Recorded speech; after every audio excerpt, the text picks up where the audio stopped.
The shout, "Hey, stop right there," cracked through the air like a whip, causing heads to turn and people to freeze on the cracked sidewalk of Greenwood Avenue.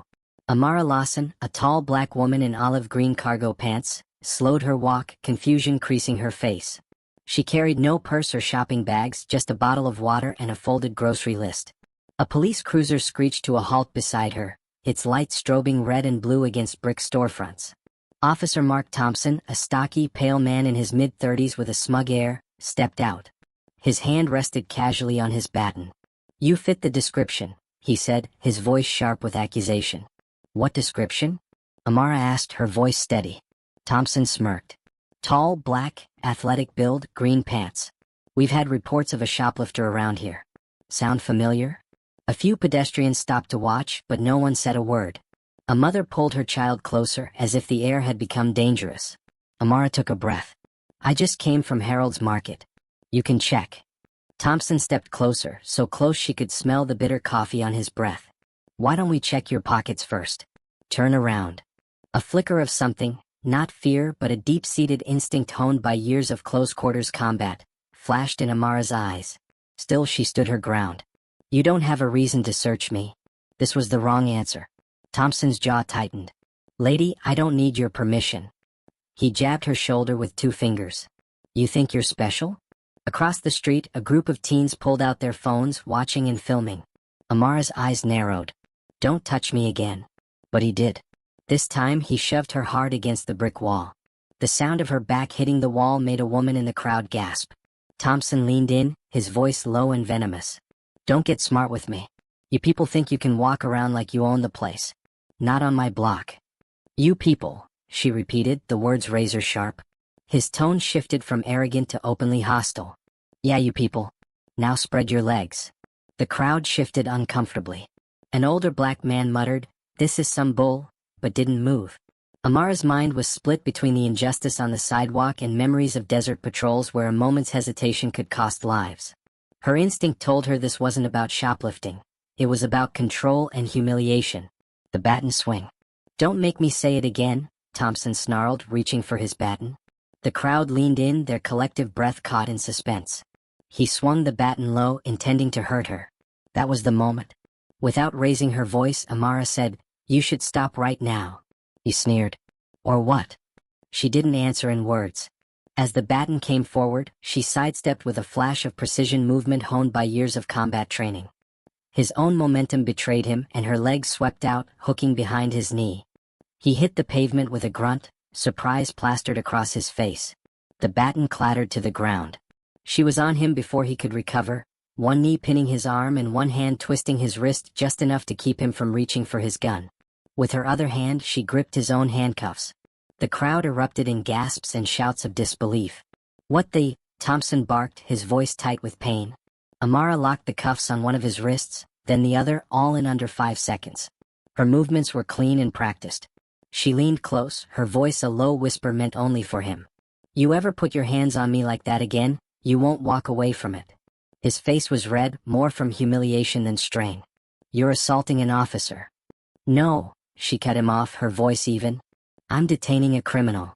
Phones in the crowd caught every word. She looked up, scanning the faces. "Somebody call the precinct. Tell them Officer Mark Thompson just violated Section 242 of Title 18, deprivation of rights under color of law." The stunned crowd sprang into action. A man in a baseball cap stepped forward, already dialing. Sirens grew louder from down the block. Amara kept him pinned, her weight steady as stone. She didn't gloat or shout. Her calmness was louder than any victory cry. As the sirens rounded the corner, another cruiser appeared and 2 officers spilled out, confusion on their faces. One of them, a broad-shouldered sergeant with a salt and pepper beard, froze when he saw Thompson on the ground. "Lawson?" he said, disbelief thick in his voice. Thompson blinked. You know her?" The sergeant stepped closer, his eyes flicking from Thompson to Amara. "That's Gunnery Sergeant Amara Lawson. 3 tours in Afghanistan. Navy Cross, you idiot." A ripple went through the crowd, followed by audible gasps and murmurs of "no way." Thompson's mouth opened, but nothing came out. Amara rose slowly, still holding the cuffs. She handed them to the sergeant. "He's all yours." The sergeant's eyes burned into Thompson. "Mark, You just assaulted a decorated Marine on camera in front of witnesses. The crowd now held their phones high, filming like they were at a movie premiere. Amara didn't look back at Thompson. She simply adjusted her shirt, picked up her water bottle, and started walking away. As she passed the crowd, she said, "Respect isn't given by the badge. It's earned." The street fell silent, except for the distant hum of sirens. The aftermath. By the time Amara reached the corner, she could still hear the commotion behind her. Raised voices, crackling radios, and the crowd's murmurs turning into full-blown outrage. The sergeant's voice cut through the chaos. "Cameras off. No, scratch that. Keep them rolling. Everyone's going to see this." Thompson was still on the ground, pale and sweating, with a thin line of blood at his temple. The handcuffs, once meant for her, now dug into his own wrists. A younger officer approached Amara, breathless. "Ma'am, do you want to file a statement?" Amara gave him a sharp but not unkind look. "You've got 30 witnesses and 6 camera angles. That's my statement." She kept walking. News travels fast in Greenwood, and faster when it's ugly. By sundown, the video had spread across every social platform. The headline, "Decorated Black Marine Subdues Racist Cop in Broad Daylight." Clips replayed the shove, the bat and swing, the sweep, the takedown. The comments were a battlefield. "She's a hero. That cop needs to be fired yesterday. Imagine surviving war just to be attacked at home." The mayor's office issued a late-night statement, and the police chief promised a full internal investigation.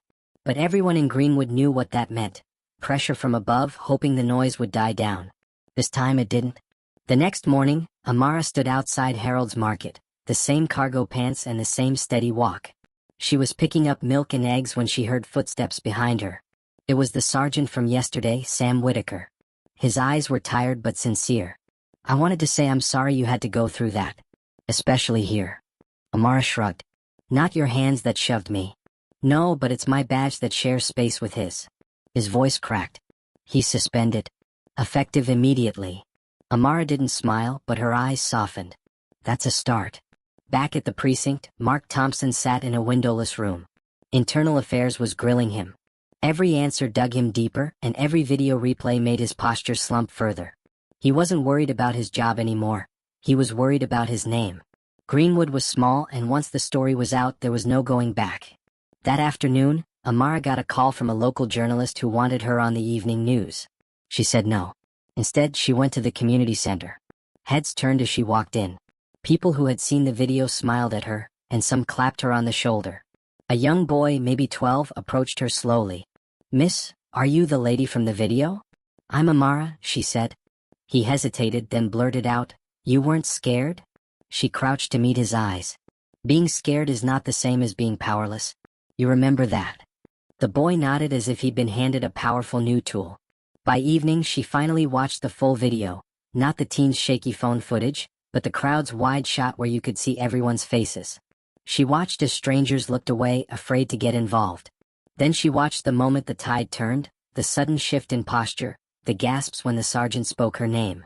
She noticed something else, a heavy silence that settled in people's chests when they knew they'd just seen something they couldn't unsee.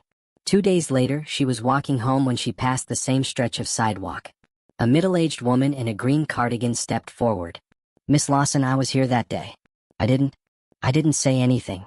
I should have." Amara looked at her for a long moment. "Say something next time. That's how it changes." The woman's eyes brimmed with tears. That night, Amara sat on her porch, sipping tea.